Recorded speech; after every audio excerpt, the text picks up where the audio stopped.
여러분 안녕하십니까? 안녕하세요. 안녕하세요. 계속 우리 김광수 교수님 찬양만 들었으면 좋겠습니다. 저를 이렇게 기를 죽이게 만드시고 참 부럽습니다. 제가 학교 다닐 때 여러 별명 중에 별명 하나가 있어서 제가 음악가였습니다. 제가 그럼 찬양하면 우리 교수님만큼 잘할 것 같습니까? 역시 아직 저를 신뢰를 못 하시네요. 왜 별명이 음악가냐면 음악 점수가 가였기 때문에.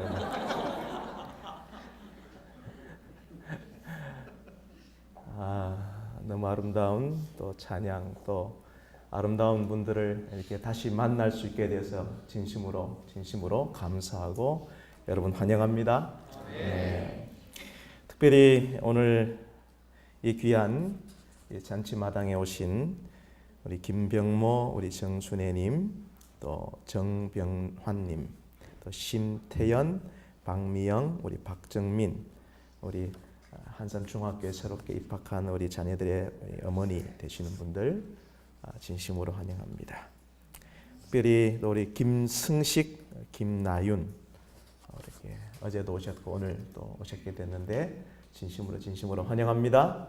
네, 정말 반갑습니다. 우리는 어제 저녁 시간에 깊어가는 가을에 인간이 가질 수 있는 가장 위대한 특권인 생각이라는 것을 좀 이야기를 해보았습니다. 생각해보라. 우리 삶 속에 일어나는 고통과 수많은 상처들, 그런 내 내면의 모습들을 어떻게 하면 더 정확하게 알 수 있을까? 그것은 완벽한 이 타자를 만났을 때에 내 자아의 진짜 모습을 발견할 수 있었고, 바로 그분이 나와 똑같은 상처, 나의 고독, 괴로움, 상처, 내가 갖고 있는 근원적인 갈증을 함께 갖고 있는 그분이 오늘 내 인생 속에 다가오셔서 나에게 물을 달라고 나에게 말을 건네오시는 장면을 좀 살펴보게 되었습니다. 어제처럼 오늘 이 시간도 여러분 저와 잘 모르지만은 먼저 빨리 마음의 문을 열고 우리 이야기를 함께 좀 들어갔으면 좋겠습니다. 네. 자, 여러분, 인간은 근원적으로 고독한 존재고 또 누구나 다 상처를 가지고 살아가고 있고 또 무엇으로 채울 수 없는 깊은 갈증을 사람들은 가지고 살아갑니다. 그로 인해서 우리는 심리적으로 특별한 하나의 변화를 나타내고 우리 모두가 갖고 있는 특별한 심리적인 특징 하나가 있습니다. 자, 여러분 보시면 그림 하나가 있는데 우리가 너무나 잘 아는 그림이죠. 우리가 뭉크의 절규라고 하는 너무 명작입니다. 고도의 산업화가 시작되면서 소외되는 인간의 모습을 이 화면의 이 구성에 아주 사선으로 가로지르는 아주 긴장감을 통해서 한 인간은 절규하고 있지요. 그가 가지고 있는 이 고통과 상처와 공포의 모습은 그 옛날 그 시점에만 있는 것이 아니라 오늘 2014년을 살아가는 오늘에도 똑같은 두려움이 우리 마음속에 존재합니다. 여러분 사진을 보시면 계속 좀 보여주세요. 여기에 한 영화의 장면인데요. 똑같은 표정 아닙니까? 그죠? 하나 더 볼까요?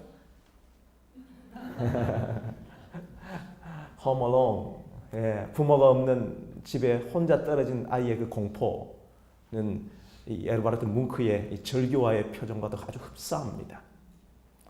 이것은 인간이 가지고 있는 이 근원적인 두려움, 고독과 상처와 갈증에서 오는 뭔가 모르는 이 미지의 두려움은 세월이 지나도 여전히 우리의 삶 속에 이 근저에 자리 잡고 있는 공포, 그 두려움이라고 하는 사실입니다.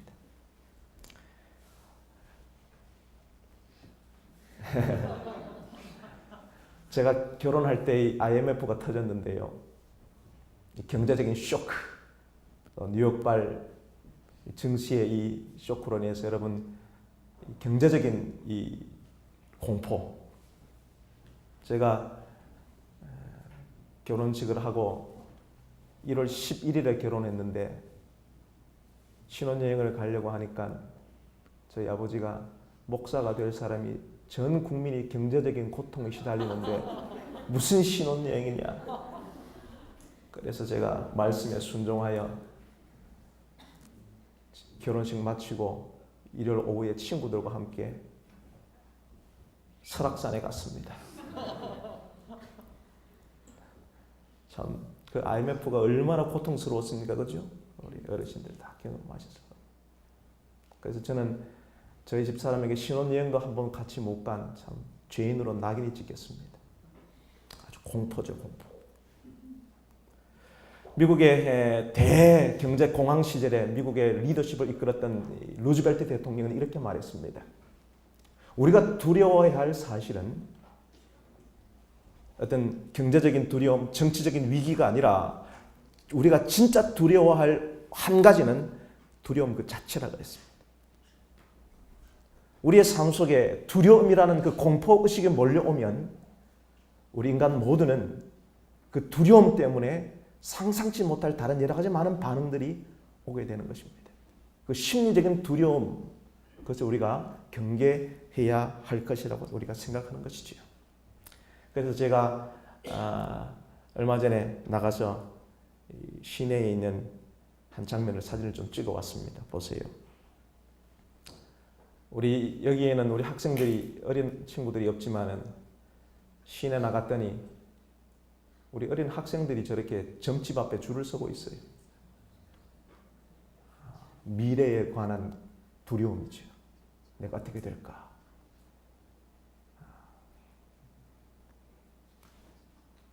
취업의 불확실성, 십장생, 이태백, 386, 4호정, 569도 무슨 말인지 다 아시죠? 고용의 불안과 또 우리 젊은 우리 청년들의 이 잉여인간들, 제가 어제도 말씀드렸지만 이 시간에 여기 나와 있는 사람들은 대부분의 직장이 없거나 애인이 없거나 이 잉여인간들이 여기 앞에 있습니다. 그래서 아주 우리는 이 미지의 공포 속에 살아가고 있죠. 이 공포의 정체가 뭘까? 제가 어느 날 저희 집에 내려갔는데 저희 어머니가 엘리베이터에서 저를 맞아주시면서 엘리베이터를 타고 탁 올라가고 있었어요. 저희 어머니가 단둘이 엘리베이터 속에 있는데 어머니가 저를 가만히 정색하고 보더니 이렇게 이야기합니다. 동서봐, 아직도 네 눈에는 네가 내 엄마로 보이냐? 깜짝 놀랐어요. 세상에, 제가 순간 오싹했습니다. 그렇게 공포를 느껴본 적이 없어요. 엄마는 저에게 절대 선이거든요. 근데 우리 어머니가 농담으로 저에게 그런 이야기를 하셨는데 진짜 제가 느껴본 공포 중에 제일 오싹했어요. 여러분, 무서운 게 뭐예요? 여러분, 무서운 거 참 많습니다만은 이 미지의 공포예요. 여러분, 저는 맷집이 참 좋아요. 맞는 거 정말 잘합니다. 정말 많이 맞았고 맞는 데는 이골이 난 사람이에요. 그런데 두려운 게 뭐냐면은 눈 감고 맞는 거는 참 힘들어요. 어디서 날라올지 모르는 겁니다. 여러분, 무엇이 두렵습니까? 이 시간에 여러분 뭐가 두려워요? 여러분, 두려운 것 중에 참 사람이 두려워요. 그래서 뭐라 그래요? 남자는 여자가 참 무섭지요. 참 저희 집사람 너무 무섭습니다. 그래서 무서운 걸. 여자는 반대로 남자가 너무 무서워요. 지긋지긋해요. 무섭군. 말도 마라, 말도 마라. 나는 네가 제일 무섭다. 옆 사람 보고 이야기해 보세요. 무서워요.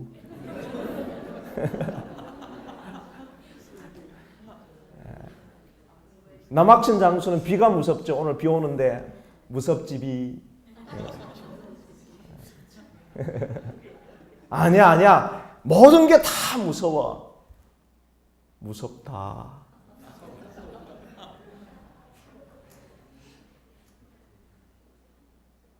그런데요, 알고 보면, 가만히 보면 내 자신도 내가 너무 무서워요. 무섭나?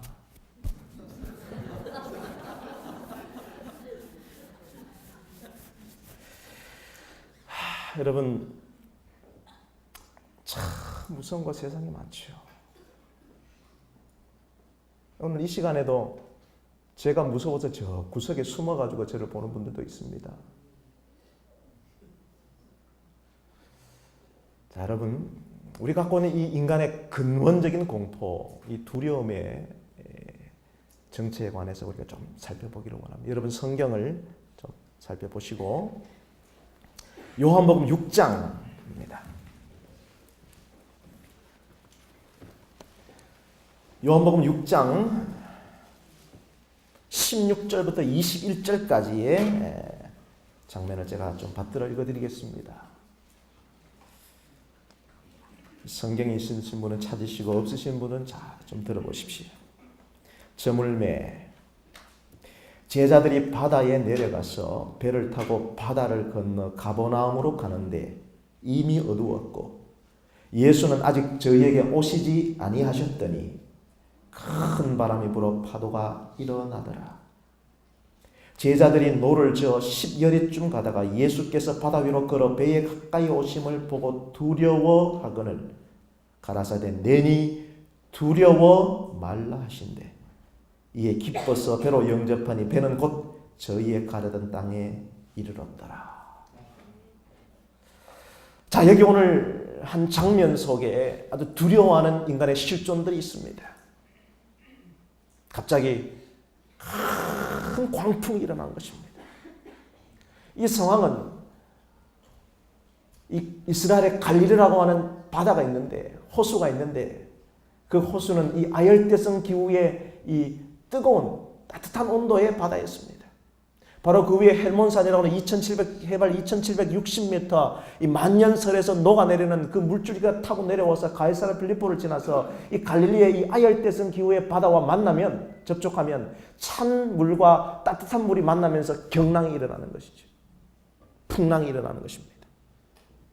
그러면서 평생 그 바다에 잔뼈가 굵었던 어부 출신의 그 제자들도 어찌할 바를 모르고 그 풍랑과 싸우며 그들의 목숨이 왔다 갔다 하는 그 순간에 그들은 두려움의 공포를 느끼며 배를 괴로이 노를 젓고 있는 상황 속에 우리는 이 장면을 쳐다보고 있습니다. 이 장면 속에 우리가 지금 겪고 있는 이 두려움의 사실, 이 두려움의 공포, 이 공포가 도대체 무엇 때문에 오는 것인지 원인들을 좀 찾아볼 수가 있습니다. 첫 번째로 6장 16절의 첫째 번 단어는 저물매라는 단어로 시작합니다. 제자들이 바다에 내려가서 배를 타고 바다를 건너 가버나움으로 가는데 이미 어두웠다 그랬습니다. 배를 타고 출발하는 시간은 저문 시간, 밤입니다. 이미 어두웠다 그랬습니다. 지금처럼 캄캄한 밤이죠. 밤에는 항해를 하지 않습니다. 낮엔 일기가 좋을 때 항해를 하죠. 그런데 오늘 이 상황은 저물매 이미 어두웠다라는 어둠의 시간을 이야기해주고 있습니다. 여러분, 요한복음은 그냥 단순한 이 시간적, 이 공간적 사실들을 기록할 때에 그냥 단순하게 물리적인 시간을 기록하는 것이 아니라 그 속에 굉장히 상징적인 그리고 영적인 의미들을 내포하고 있습니다. 여기서 첫 번째 단어가 저물매라고 하는 이 스코티아라는 단어는 단순한 단어가 아니라 그냥 시간적인 흐름의 저문 시간, 어둠의 시간을 말하는 것이 아니라 영적인 어둠을 이야기하고 있는 것입니다. 그래서 요한복음 1장에 시작되어는 1장 5절에 빛이 어둠이 비추되 어둠이 깨닫지 못했더라.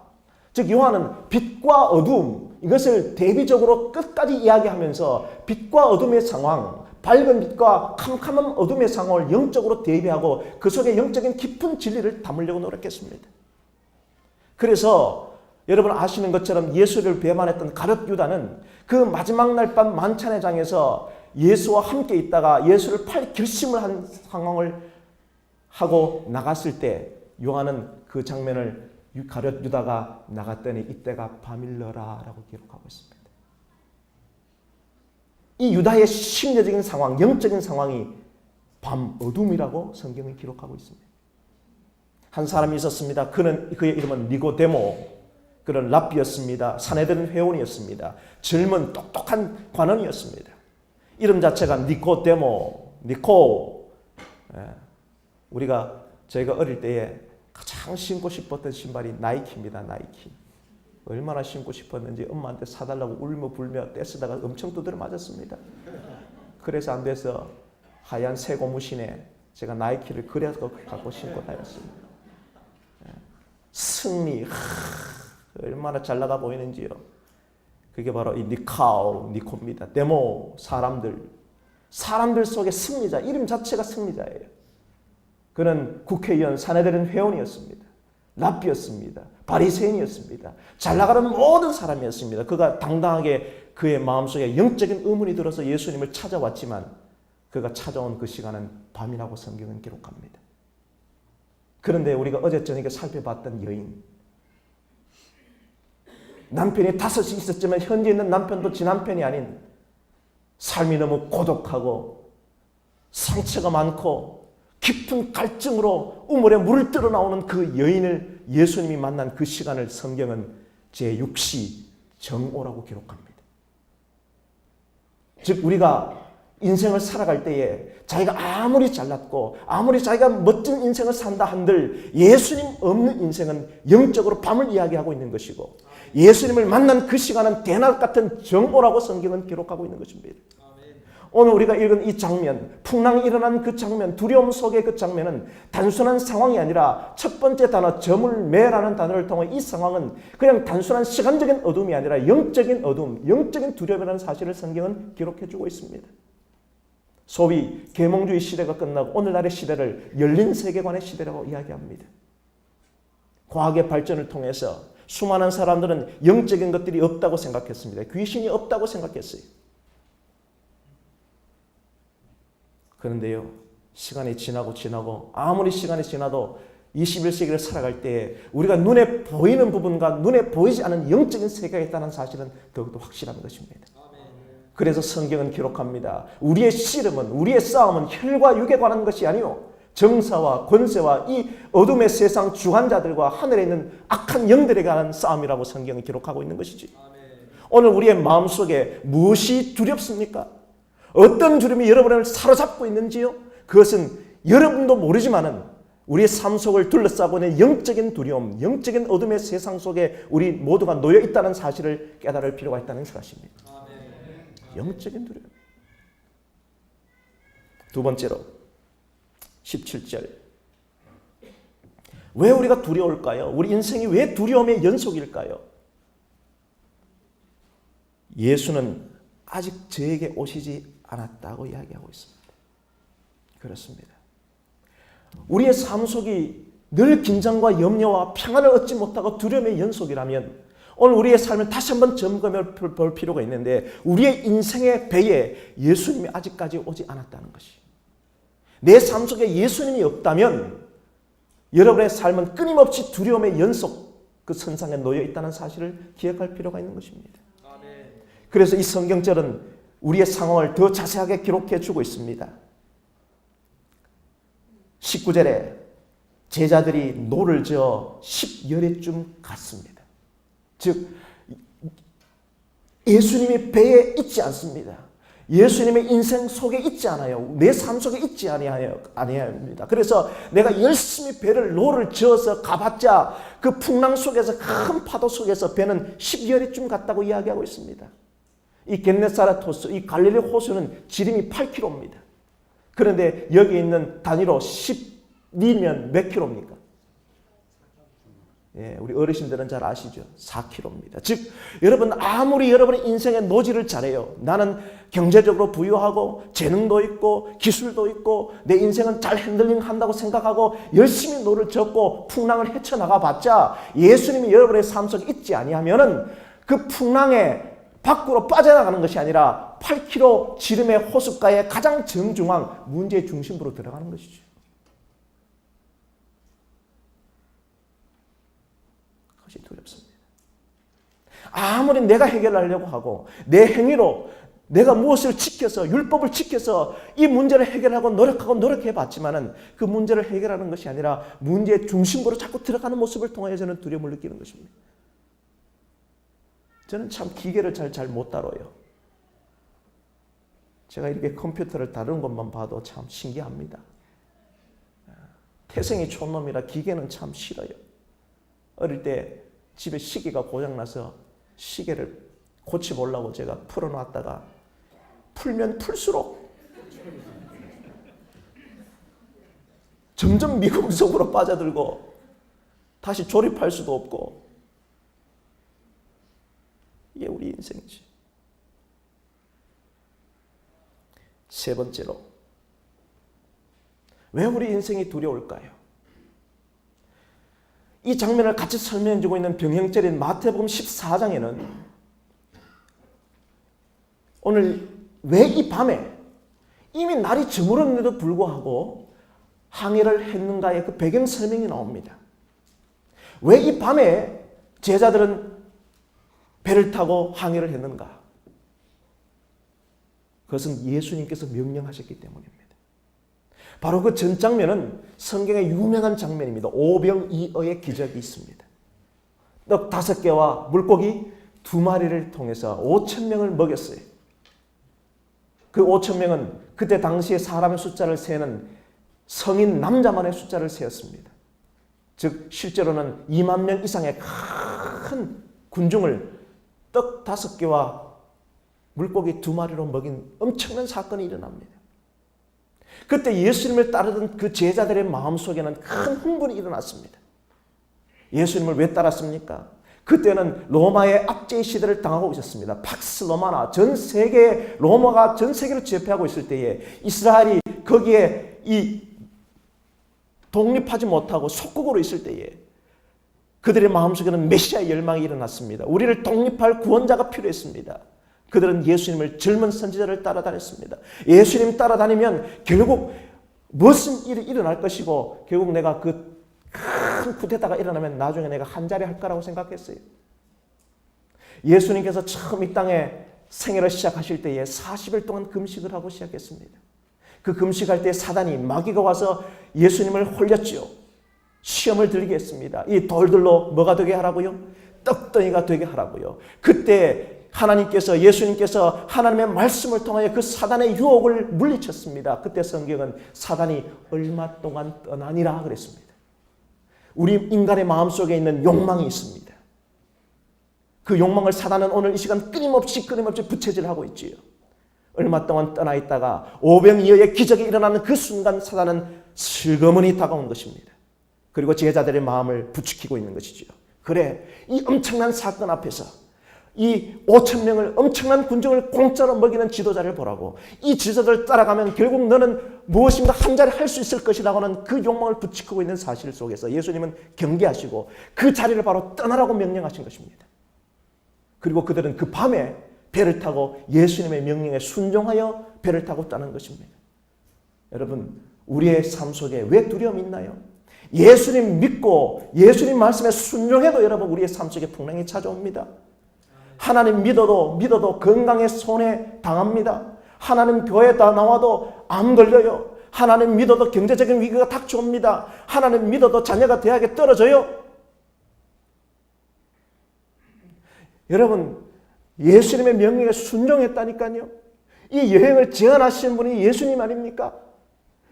그런데도 불구하고 그 여행에 따라 말을 따랐는데 예수님 따랐는데 교회 다녔는데도 불구하고 우리의 삶 속에는 엄청난 건강의 풍랑과 경제의 풍랑과 인간관계의 풍랑이 우리의 삶을 휩쓸 때가 많다는 것이죠. 너무너무 두렵습니다.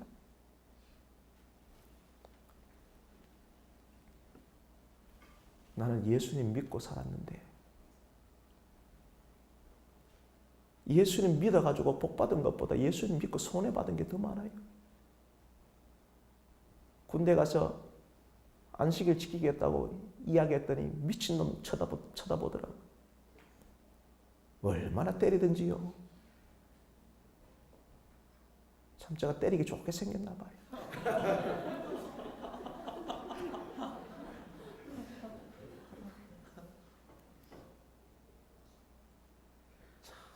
희한합니다. 예수님 명령에 순종해도 우리의 삶 속에 손해가 더 많고 어려움이 많아요. 왜 나에게 이런 일이 일어나야 할까? 참 두렵죠.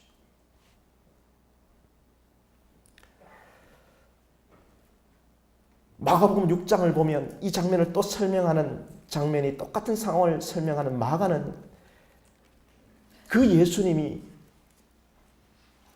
6장 48절을 보면 그 예수님이 밤에 날이 저물 때에 제자들을 배에 태워놓고 그 풍랑 속에서 고통 중에 있을 때에 예수님은 아직 그 배에 오지 않고 괴로이 노를 저으면서 사투를 벌이고 있는 제자들에게 온 시간이 제밤 4경이라고 기록하고 있습니다. 여러분 사경이 몇 시일까요? 사경? 우리 유대인들은 밤의 시간을 총 4등분을 했습니다. 제1경은 해지는 저녁 6시부터 밤 9시까지 3시간. 그래서 성경의 하루 개념은 해 질 때부터 시작하는 것입니다. 그래서 안식일의 시간이 해 지는 시간부터 시작하는 거예요. 이게 유대인들의 시간 관념입니다. 그래서 1경 저녁 6시부터 밤 9시. 제2경은요. 밤 9시부터 12시. 3경은 12시부터 새벽 3시. 제4경은 새벽 3시부터 아침 6시까지. 자, 그러니까 여러분 예수님이 몇 시에 오셨어요? 예? 저는 이 성경을 읽을 때마다 상상력을 동원해서 참 많이 읽어봐요. 여러분 성경을 읽을 때 상상력을 많이 동원해야 되는데 저는 이거 보면서 참 예수님 참 못됐다. 제자들이 풍랑을 겪고 그렇게 사경을 헤매고 노를 젓고 두려움 속에 있는데 여러분 우리 아이가 앙 하고 울면은 여러분 엄마가 바로 달려갑니까? 시간 나중에 지 할 거 다 하고 갑니까? 예? 뭐 좀 의견이 갈리는 분들이 있네요. 모성도 좀 차이가 있나 봅니다. 저희 집사람 보니까요. 애 낳고요. 참 저는 보지도 않고요. 애한테만 집중하더라고. 그래서 제가 삐져가지고 있는데 바로 가는데 예수님이요. 그 두려운 풍랑 속에서 제자들이 괴로이 노를 저으면요. 몇 경에 가야겠습니까? 네. 그럼 얼마나 좋아요. 근데 4경에 갔대요. 제가 볼 때는요. 4경 중에서도 아마 새벽 5시 59분하고 59초쯤 갔을 거예요. 네?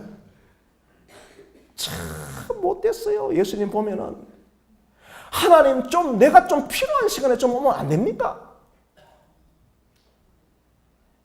내가 병에 걸리고 내가 경제적인 위기가 닥치고 인간관계 위기가 닥쳤을 때 제가 교회에 나와서 기도 좀 하고 목사님께 기도 좀 부탁했더니 기도 끝나고 나서 예수님이 쫙 나타나서 야야 됐다 이러면 좋을 텐데 기도하고도 응답이 없어요. 참 힘들어요. 내가 이 고통 속에 있을 때 도대체 하나님은 어디 계신가 하는 거예요. 제가 어제 화두로 던진 그 세월호 사건 속에서 그 침몰하는 배 속에서 우리 아이들이 죽어갈 때 도대체 하나님은 어디 계신가 하는 것이죠. 좀 구조 헬기가 좀 제때 좀 빨리 오면 안 되나요? 내 상황이 너무 힘든데 하나님은 도대체 살아계신가요? 내가 믿는 하나님과 내 인생의 상황이 너무나도 괴리감을 느끼는 것이죠. 도대체 신앙이, 도대체 종교가, 내 믿음이 도대체 뭔가 하는 것입니다. 좀 내가 원할 때, 내가 필요할 때 좀 하나님 오시면 안 되나요? 풍랑이 일어나고 1경이 지나고 2경이 지나고 3경이 지나고 4경 다 끝날 좀 5시 59분 59초쯤에 딱 나타나요. 참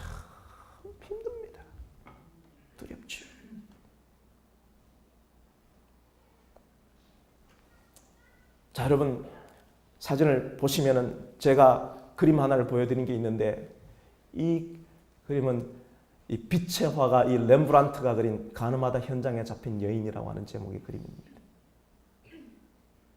이 렘브란트는 참 성경을 잘 알았던 사람 같아요.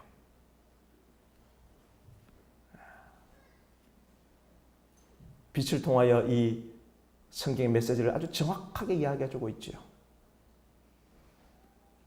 가늠하다 현장에 잡힌 여인. 생각해 보세요. 저 성화는 저 여인을 옷을 입혔겠지만은 성경은 정확하게 가늠하다가 어디서 잡혔어요? 현장에서 잡혔어요. 옷을 제대로 입고 왔을까요? 안 입고 왔을까요? 제대로 걸치지도 못하고 끌려왔을 겁니다. 사람들이 유대법에 따라 돌을 가지고 죽이려고 섰어요. 그 두려움의 상황. 참, 죽는 것 중에 돌마다 죽는다 생각해 보세요. 어릴 때 동네에서 겨울이 되면 눈싸움을 하는데 저 아래 동네에서 반칙을 써가지고 눈덩이 안에다 돌멩이 집어넣어가지고 던져가지고 저 맞아봤는데 그 참 눈인 줄 알고 맞았다가 맞았다니까 더 아프더라고요. 상상해 보세요. 저 장면 너무 수치스럽고 너무너무 두려운 상황. 자기 생명이 왔다 갔다 하는 그 상황 속에서 렘브란트는 저 그림의 가장 밝은 하이라이트, 가장 밝은 부분을 어디를 기록하고 있습니까? 우리가 손가락질하고 돌 던져야 할 저 여인을 가장 밝게 그리고 있는 것이죠. 왜요? 우리가 갖고 있는 이 두려움은 영적인 두려움이라는 것이죠. 하지만 그 두려움 속에 우리 예수님이 곁에 있다면 그것은 여러분의 삶의 상황이 어떻든지 간에 가장 밝은 곳이 될 수 있다는 것입니다. 아멘. 자, 여러분, 제가 겁이 있어 보입니까? 없어 보입니까? 예? 저 사람 누굽니까? 저기 사진에. 예? 제가 좋아하는 사진 중에 하나입니다. 접니다. 저 못 믿겠지만 접니다. 아, 세상에. 그렇게 바뀌었습니까? 사람이 변했습니까? 제가 군대에 있을 때입니다. 예, 저기는 아프리카 소말리아입니다. 소말리아 내전에 제가 종군 기자로 참전을 했습니다. 그래서 저 뒤에 있는 저 차 타고 제가 아프리카를 막 누비고 다녔습니다.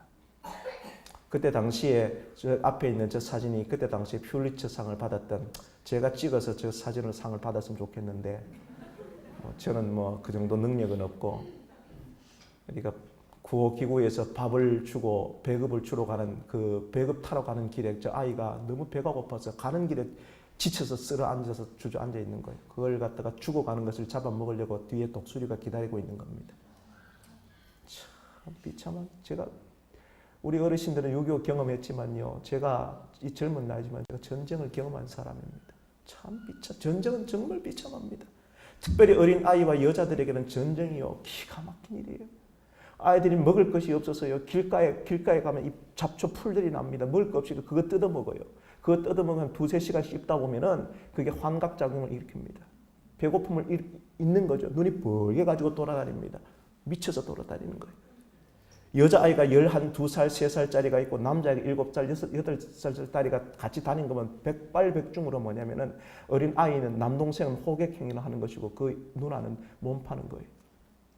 비참합니다. 비참해요. 여러분 우리나라는 이 국회 법에 의해서 전투병을 파송을 못하게 돼 있죠. 그래서 그때 당시에 신문 기사들 제가 다 좋은 거로 다 날려보냈는데 실제로 일어났던 사건들은 다 원고가 되지 못해요. 기사화가 되지 못해요. 제가 잘못 썼다가 제가 영창도 가고 했는데 그런 이야기 하려면 밤새야 되고 거기에 여러분 안전하게 군인들이 갔다 온 것이 아니라 수많은 위험들이 있습니다. 하루는 첩보가 왔어요. 소말리아 그 게릴라들이 한 100여 명이 우리 부대에 쳐들어온다라는 첩보를 받았어요. 보통 게릴라전은 10대 명이 왔다가 총 좀 쏘고 도망가고 그런 거예요. 그런데 100여 명이면 이거 엄청난 군대입니다. 여러분 영화를 보면 무슨 군인들이 또 람보가 말이에요. 총 가지고 그냥 막 서가지고 막 이렇게 쏘잖아요. 그 옆 생판다 거짓말입니다. 부대장이 모여서 전 군인들 다 모아놓고 유서 써라 그래가지고 머리카락 자르고 손톱 자르고요. 덜덜덜 떨리는 손으로 유서 씁니다. 엄마 잘못됐습니다. 가지 말라는 거 고집 씨야가 근데 여기 왔는데 쓰고 이 경비를 쓰면서 그때부터 총 들고 막 덜덜덜덜 떠는 거예요. 어떻게 될지 모르는 거예요. 얼마나 두려운지요. 얼마나 겁나는지요. 하나님 왜 나를 여기까지 보냈습니까? 참 너무너무 두려운 거예요.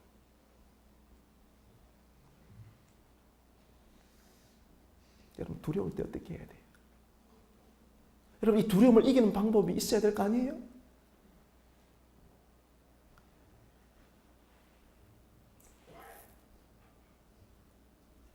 제가 운동할 때에 시합 바로 전에 얼마나 두려운지 아십니까? 정말 떨려요. 사시나무 떨듯 떱니다. 상대가 너무 두려워요. 이 두려움을 이기기 위해서 정말 노력을 많이 하지만은 훈련을 많이 하지만 그 상대의 미지에 관한 공포는 정말 어쩔 수가 없어요. 경기장에 들어와서 상대 선수랑 끌어안고 이리 넘기고 저리 넘기고 하는 그 순간에 힘이 없을 때에 두려움에 스스로가 지치고 스스로가 패배감 속에서 경기를 풀어나가지 못하고 있을 때에 어느 한순간 뜨끈한 마음이 들면서 힘이 생기는 순간이 있는 거예요. 저희 어머니가 장사를 하셨는데 한 번도 제 경기를 보러 나오지 않았는데 선발되는 어느 날 뭔가 좀 뒷머리가 좀 뜨끈하다 그래서 뒤를 돌아봤더니 거기에 누가 계세요? 저희 어머니가. 나도 모르는 사이에 그 마음속에 두려움이 사라지고 힘이 솟아나는 것입니다.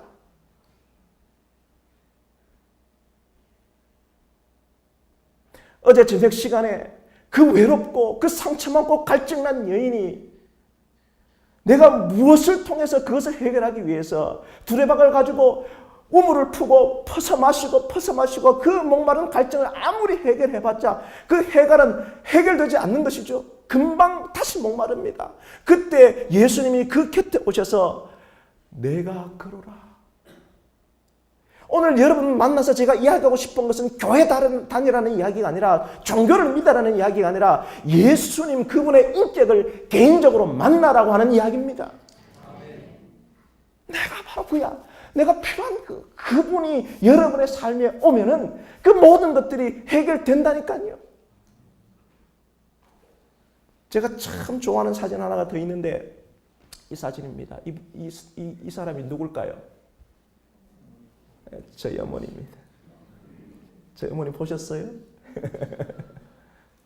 명절 때 저희 아이가 셋이 있는데요. 셋 데리고 집을 데려가면 참 어머니 좋아하십니다. 손주들 왔다고 아버지가 좋아하시는데요. 명절 다 끝마치고 가면 더 좋아해요. 뭐 정신없죠. 뭐 다 꺼내고 어지럽히고 뭐. 저는 우리 아이들 데리고 집사람 데리고 떠났는데 저희 동생이 아들을 떠나보내고 나서 배웅하고 나서 집에 오셔서 방에 앉아서 떠나보낸 아들을 생각하면서 하모니카를 불고 있는 장면을 제 동생이 찍은 거예요. 저희 어머니가 좋아하시는 노래가 바위곡이라고 하는 노래인데 바위곡의 언덕을 혼자 넘자니 아들을 보내면서 이렇게 아들을 생각하면서 하모니카를 불고 계시지. 여러분의 삶 속에 여러분이 무엇을 붙잡고 싸우고 있을 때 너무너무 그것이 두려워서 어찌할 바를 모를 때에 여러분 그 두려움은 어떻게 해서 이겨낼 수 있을까요? 여러분 두려움의 반대말은 뭡니까? 두려움의 반대말이 뭐예요? 여러분 저희 아이들이 어릴 때에 저기 가평 남이섬에 유령의 집에 그 남이섬에 놀러 갔어요. 저희 그때 지금은 춘천이지만 그때는 가평에 처갓집이 있어가지고 그 남이섬에 놀러 갔는데 탁 들어가 보면 그 안에 앞에 해골바가지 크게 생긴 유령의 집이 있었습니다. 요즘엔 있는지 모르겠어요. 안 가봐가지고 그 두 놈이 유령의 집 딱 보더니 뭣도 모르고 와 하면서 해골바가지 보고 막 뛰어 들어가요. 네. 그래가지고 야 이놈들아 거기 들으면 귀신이 있다고 가지 마라고 그랬는데도 불구하고 어떻게 해요? 지 마음대로 그냥 막 들어가요.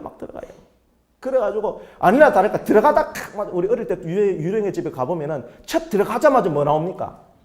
바로 나오죠. 와 하잖아요. 그 아이들이 그거 벗고 그냥 들어가는 순간 와 하더니 그냥 바로 쫓아나와요. 우리 안인식 목사님, 차 목사님 일로 좀 와보이소. 오늘 우리 제 두 아들 역할을 좀 합시다. 목사님들 앉아가지고 가만히 있으면 뭐합니까, 그죠? 어차피 저는 왔다 갈 끼고 목사님들이 계속 여기 있을 거니까 목사님 얼굴도 보여주고. 자, 우리 크니까 제 장남, 작으니까 우리 막내. 자, 여기로 올라오세요. 일로 오세요. 뭐 긴장하지 말고. 네, 두려워요.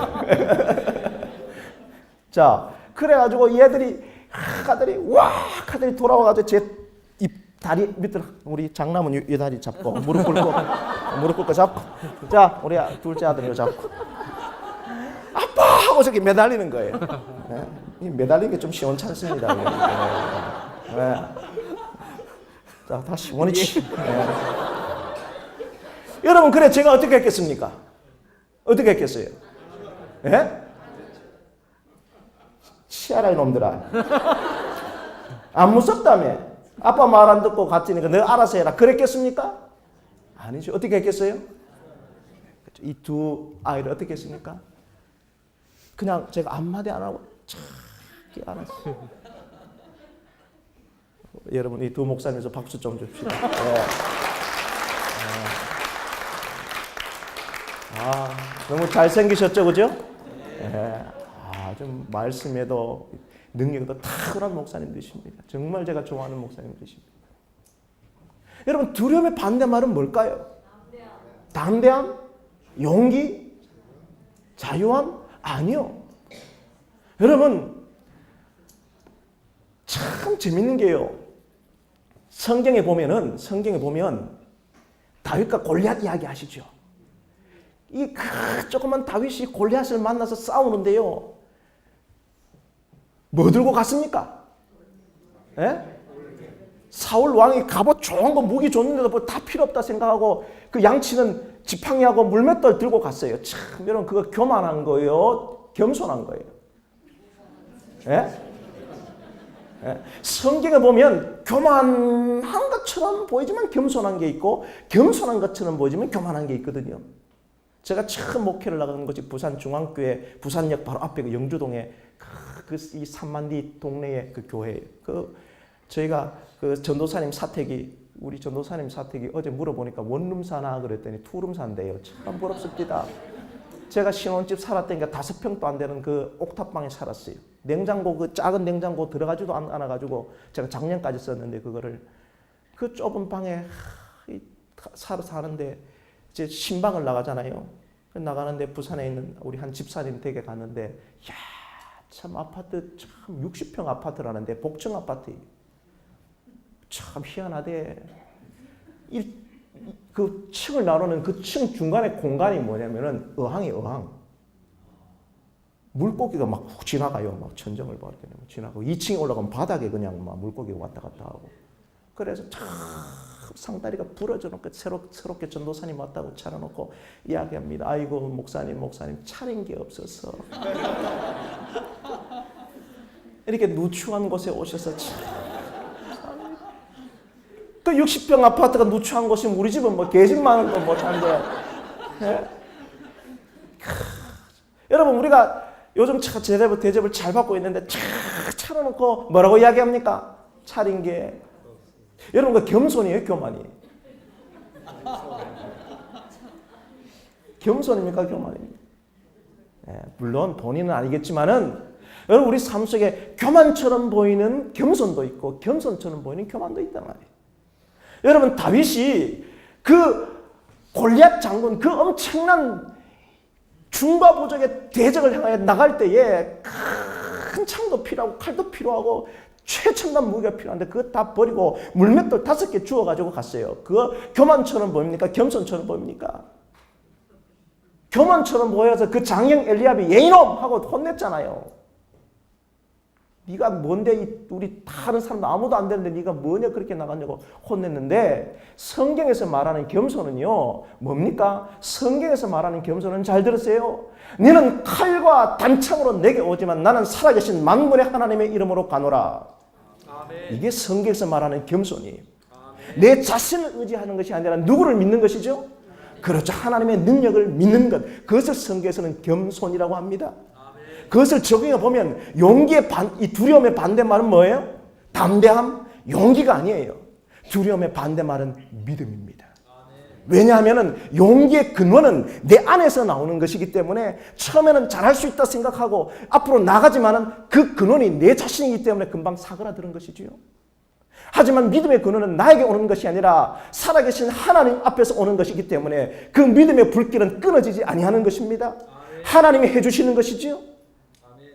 그러므로 사랑하는 내 아이들이 자기 자신을 믿고 귀신의 집에 달려갔다가 다시 나에게 돌아왔을 때에 내 아이들을 끊어준 것은 그 아이들에게 아빠가 여기 있다는 그 믿음을 통하여 우리 아이들은 더 한 발짝 용기를 내서 나갈 수 있는 것입니다.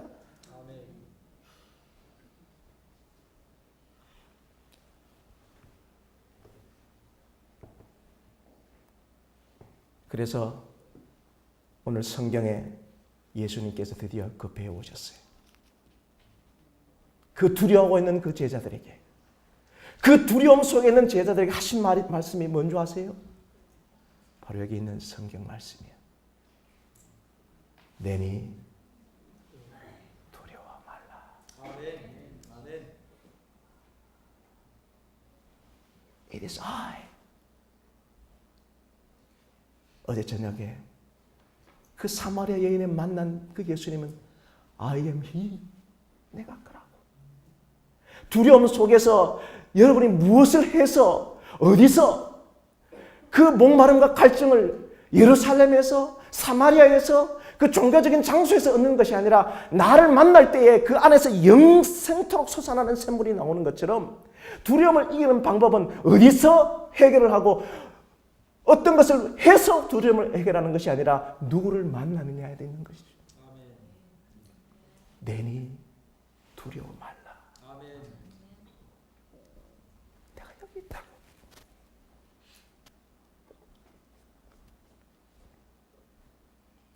여러분 행복은 뭡니까? 행복은 뭐예요?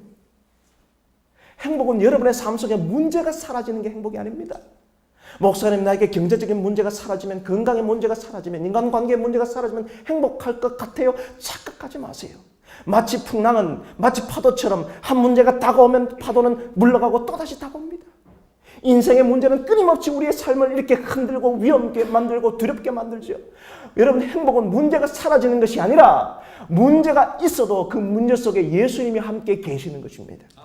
그것이 행복이에요. 여러분의 삶의 인생의 배에 예수님이 지금 잠들고 계신다면 여러분 이제 눈을 떠서 여러분 예수 그리스도를 여러분 인생의 배에 주무시게 하지 마시고 흔들어 깨우게 되기를 간절히 바랍니다. 그게 행복이에요. 오늘 여러분 평안하십니까? 평화가 뭐예요?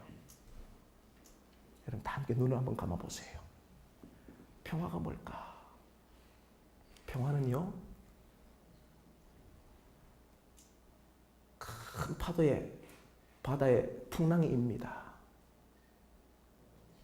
그려보세요. 미소가 된 색깔 그려보세요.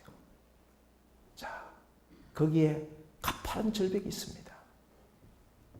그 절벽 한가운데 천년의 여세 움푹 패인 곳에 새 집이 있는데 그 엄청난 비바람과 풍랑 속에 작은 새끼 새들이 입을 벌리고 있습니다. 그 아이를, 그 어린 새를 어미새가 옆에서 보듬으면서 그 아이들에게, 그 새끼 새들에게 먹이를 주는 그 장면 한번 그려보세요. 그게 성경에서 말하는 샬롬이에요. 예수님 믿어도 교회 나와도 여러분 상황은 변하지 않습니다. 문제가 사라지는 것이 아니에요. 여전히 인생의 풍랑 속에, 폭풍 속에 있어도 그 위태위태로운 그 순간에 여러분의 어미새가 여러분의 삶 속에 가까이 있는 것이지요. 그것이 평화예요. 그것이 성경에서 말하는 행복이거든요. 성경에서 말하는 행복은 돈으로 살 수 있는 것이 아닙니다.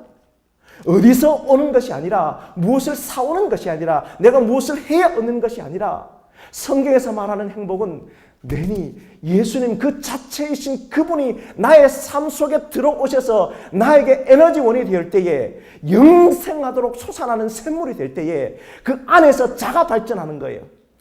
진짜 행복은 밖에서 오는 것이 아니라 내 속에서 끊임없이 솟아나는 것이 진짜 행복입니다. 사랑, 믿음, 열정, 소망, 이런 것들은 밖에서 오는 것이 아니라 내 안에 그분이 계실 때에. 저는 제가 목회를 처음 나오면서 저희 어머니가 저에게 준 이 만년필을 늘 갖고 다닙니다. 힘들고 어려움이 있을 때에 늘 제 품속에 이 만년필을 갖고 다니면서 저희 어머니가 나의 뒤에서 나를 응원하고 계신다는 그것 때문에 힘들고 지칠 때, 두려울 때, 포기하고 싶을 때, 절망하고 싶을 때 이 속에서 자가 발전이 일어나는 것입니다. 하나님께서 오늘 내 안에 계시고 나에게 힘을 주실 때에 하나님은 내 삶 속에 어떤 문제가 있어 두려워 떨고 있는 나에게 다가오셔서 그 안에서 스스로 발전하게 하시고 거기서 스스로 내 힘을 길러내실 수 있도록 해주시는 분, 그분이 바로 하나님이십니다. 그 능력이 필요한 거예요. 그것이 두려움을 이기게 할 수 있는 비결이죠.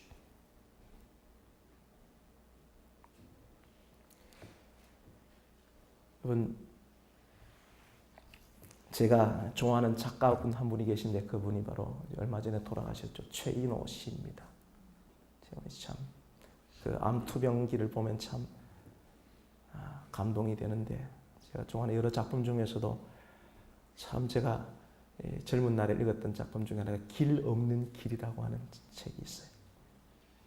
이 세 권의 책인데 제가 저녁밥 먹고 읽어서 그 새벽까지 세 권 그냥 다 도파를 했습니다. 너무 재밌고 너무 좋았어요.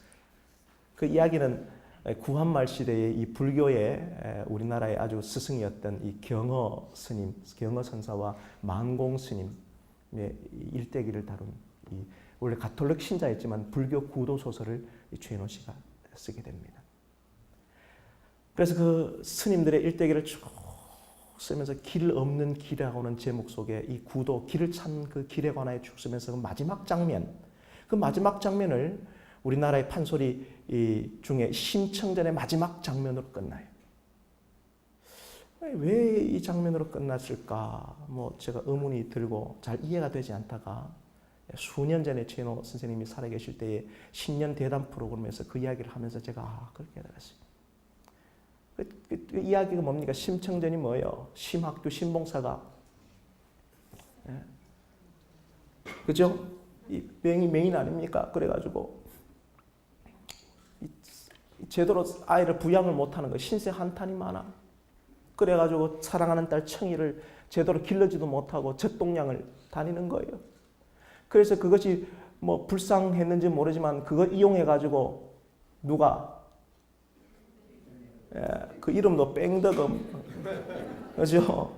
그래 아마 뺑덕어멈이 그 집에 살면서 아마 국가 보조금을 갖다가 가로챘는 것 같아요. 그 옛날에도 다 그랬던 것 같습니다. 보니까. 그 이름도 뺑덕이지, 그러니까. 그래가지고 어쩔 수 없죠. 그거 다 알아도 눈 감아도 사람 다 알잖아요.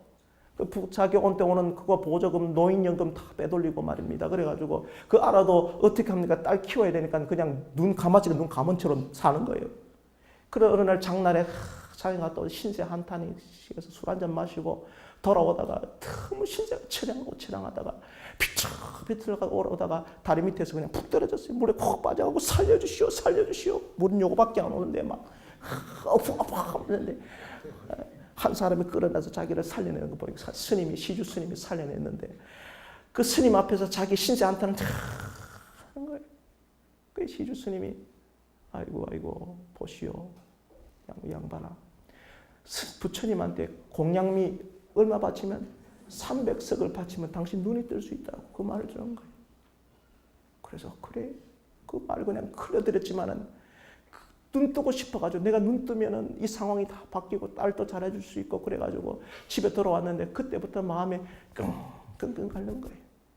심청이가 효녀 심청이라 효녀는요 아버지가 그 건넌방에 주무실 때도요 아버지가 괴로우면 그 괴로워하는 소리 다 듣는 게 효녀입니다. 그 효자라. 아버지 어머니 멀리 떨어져 살아도요 아버지 어머니가 뭐 때문에 괴로워하는지 다 아는 게 그게 효자라. 그래서 아버지가 무엇 때문에 고민이 하는지 아버지 내가 요즘 보니까 아버지가 밤잠을 못 이루시는데 무엇 때문에 이렇게 괴로워하십니까? 야야야야 있잖아. 아이고 말자 내가 무슨 이야기를 하겠나. 아버지 좀 이야기해줘. 왜 그러세요? 야야 있잖아 내가 아이고 내가 지금 미쳤지. 내가 왜 이야기하면 안 되는데. 아버지 제가 무슨 이야기입니까? 좀 이야기해 주세요. 그래 야야 여차 저 차에서 여차 됐단다. 그래요 아버지 제가 인당수의 몸을 팔겠습니다. 제가 공양미 300석을 벌어서 아버지 눈을 뜨겠습니다. 그래 네가 그래 해줄 수 있겠나? 그럼요 제가 그렇게 해줄 수 있죠. 그래서 여러분 알다시피 심청이가 그 인당수 물에 치마를 뒤집어 쓰고 물에 푹 빠졌어요. 물에 툭 빠졌는데 물에 빠지는 그 순간 신봉사 눈이 먼저 뜨겠습니까? 안 뜨였거든. 하루가 지나고 이틀이 지나고 3일이 지나고 한 달이 지나고 1년이 지나고 2년이 지나고 눈 뜨기는커녕 아이고 내가 미쳤지 내가 눈 뜰 욕심으로 내 욕망으로 내 사랑하는 딸을 죽였구나 버렸구나. 그 신세 한탄이 말을 할 수 없어요. 너무너무 힘들고 너무너무 괴로워서 청이가 보고 싶은데 내가 미쳤지 내가 왜 이런 선택을 했을까. 어느 날 동네 방이 붙었어. 임금님이 전국에 있는 봉사들을 다 모아서 잔치를 벌인대. 그래가지고 아이고 뭔 일 있네 싶어가지고 사회복지사하고 같이 이제 서울로 갔어요. 가가지고 모이는데 갑자기 누가 지 손을 탁 잡는 거예요. 아버지. 에? 누구? 아버지 저 청이에요 청이. 뭐라고 청이라고. 청이는 몇 년 전에 인당수에 몸을 팔아 죽었는데 무슨 청이냐고. 아버지 제가 아버지 눈 뜨게 하려고 공양미 300석에 몸을 팔았던 청이에요. 아버지 제가 아버지가 여차 돼가지고 제가 이렇게 되고 왕비가 돼가지고 아버지를 보려고 이 잔치를 마련했어요. 아버지 제가 청이에요. 그래 정말 네가 청이가 맞냐? 예 청이에요 청이. 그래 청아. 아이고 내가 잘못됐다. 하지만 내가 네 얼굴 한번 보고 죽었으면 좋겠다. 청아 얼굴 좀 보자. 청아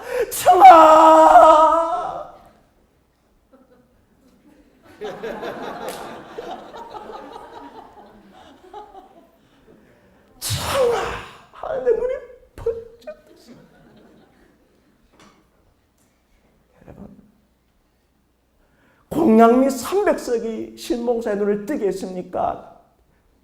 청이를 그리워하고 보고 싶고 하는 그 진실한 마음이 눈을 뜨게 했어요. 그렇죠. 여러분 종교라고 하는 허상이 얼마나 심한지 모릅니다.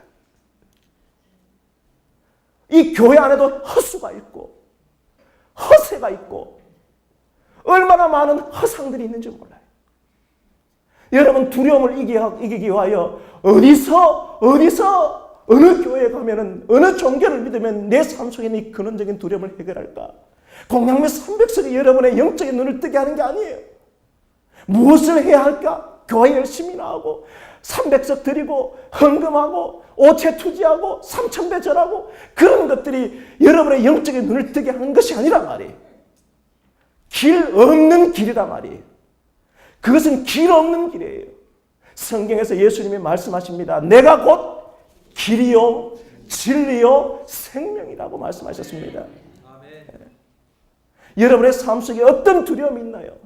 그 두려움 때문에 여러분 나가지 못하고 절망 가운데, 풍랑 가운데, 폭풍 속에서 괴롭게 힘들어 있을 때에 무엇을 해서 어디서 그것을 해결하기 위해서가 아니라 오늘 이 저녁 시간에 우리 주님은 여러분 가까이 다가오십니다. 이래서 나야, 내가 여기 있노라고. 아멘. 아멘. 날 믿어. 내가 너 옆에 항상 있단다.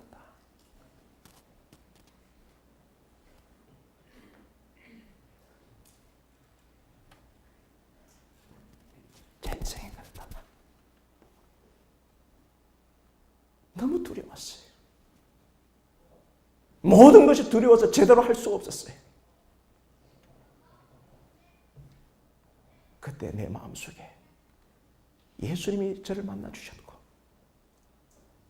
그분이 내 인생의 배에 내주하심으로 그 안에서 자가 발전이 일어나는 것이죠. 아멘. 열정이 생겨나고 노력이 생겨나고 성실이 생겨나고 소망이 생겨나고 사랑이 생겨나고 믿음이 생겨날 때 제 앞에 어떤 일이 있더라도 이제는 두렵지 않더라 말입니다. 아멘. 잘할 수 있었게 됐어요. 극복할 수 있게 되었어요.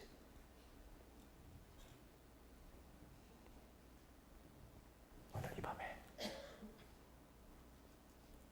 우리 사랑하는 여러분 모두가 오늘 여러분 곁에 계셔서 풍랑 속에, 인생의 풍파 속에 두려움을 떨고 있는 여러분들 앞에 나야, 내가 여기 있더라고. 더 이상 길 없는 길로 다니지 말고 헛것 찾아서 허상 찾지 말고 내가 곧 길이요 진리요 생명이신 그분을 개인적으로 만나게 되기를 간절히 바랍니다. 아멘. 오늘 여러분 어제 보여드렸던 똑같은 사진이지요. 윌리엄 홀만 헌트가 그린 세상의 빛이라고 하는 그림입니다. 이 어둠의 세상에 드디어 빛을 주고 계십니다. 이 빛을 비추지 못하면 여러분의 인생의 문 앞에 저렇게 가시덤불과 엉겅퀴가 있는데도 불구하고 여전히 내 인생은 괜찮다고, 안전하다고, 먹고 살만하다고 세월에 흘러 따라갈 수밖에 없는 여러분의 삶은 오늘 이 저녁 시간에 등불을 비추며 한 사람 한 사람 여러분의 마음의 문을 비추고 계십니다. 이 문의 손잡이는 밖에 있지 않고 여러분의 내면에 안에 있습니다. 아무리 하나님의 능력이 있어도 여러분의 마음의 문은 밖에서 열 수 없죠. 여러분이 여셔야 됩니다. 아멘. 그 문을 여십시오. 그리고 그분과 함께 정말 진정한 행복이 여러분의 내면에서 솟아나게 되기를 간절히 바랍니다. 여러분 함께 우리 찬양 좀 부르고 제가 기도하고 좀 마치겠습니다. 제가 너무 좋아하는 찬양인데 주님여 이 손을 꼭 잡고 가소서. 화면을 가사를 좀 보여주십시오.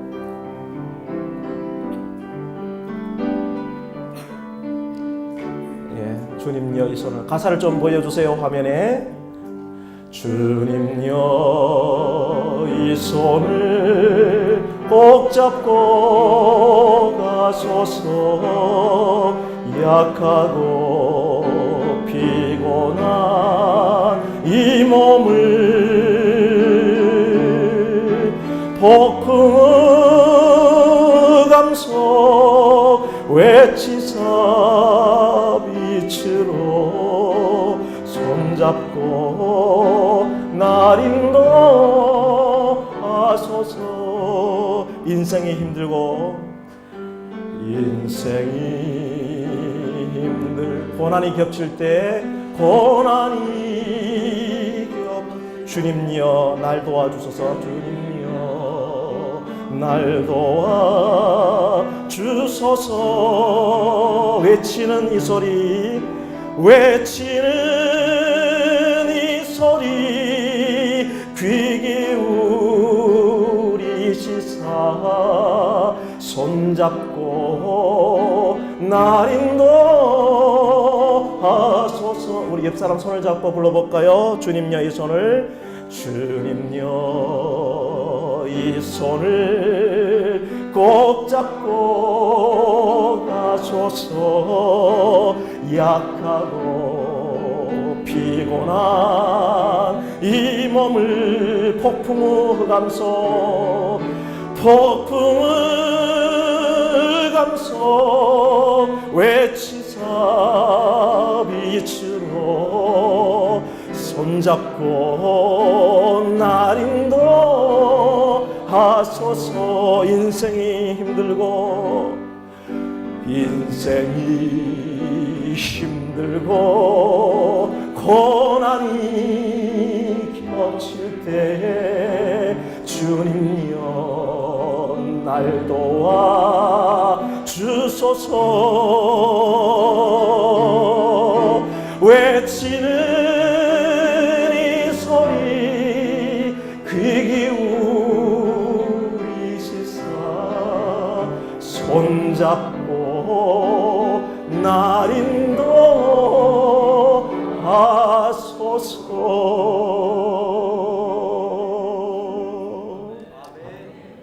다 함께 손잡고 기도하겠습니다. 하나님 아버지, 거센 풍랑 속에 내 인생의 배는 마치 이력 편주처럼 바다 위에서 흔들립니다. 아무리 내 살아온 방식대로, 내 철학과 내 가치관대로 인생의 노를 지어봤자 풍랑을 빠져나오는 것이 아니라 풍랑의 중심부로 들어갑니다. 너무 두렵습니다. 어찌할 바를 모르겠습니다. 오늘 이 시간 내 마음의 문을 엽니다. 내 인생의 배에 와 주십시오. 그리고 내 옆에 서서 나야, 내가 옆에 있다고 두려워 말라고 그 말씀을 좀 해주십시오. 내가 당신을 믿고 이 남은 인생 항해를 하려고 합니다. 하나님 도와주십시오. 이 시간 나를 비춰주십시오.